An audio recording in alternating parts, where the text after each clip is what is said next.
По повод светскиот ден на планината, планинарското спортско друштво Голако Делчево беше дел од планинарскиот марш Канјон Матка 2014. А во организација на Федерација на планинарски спортови на Македонија се реализираше планинарската маршрута, значи околу канјонот Матка. Зедовме учество на една од двете планинарски маршрути, како што кажав, околу канјонот Матка.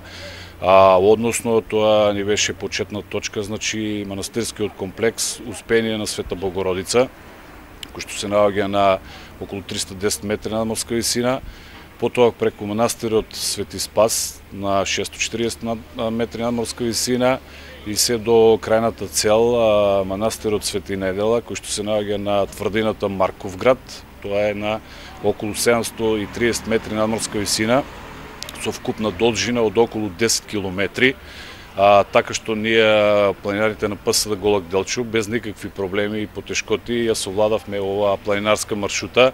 Имаше некаде околу 1000 планинари како од Македонија, така и од странство. Инаку манифестацијата ни заврши со доделување на признанија и награди во манастирскиот комплекс Свети Андреј.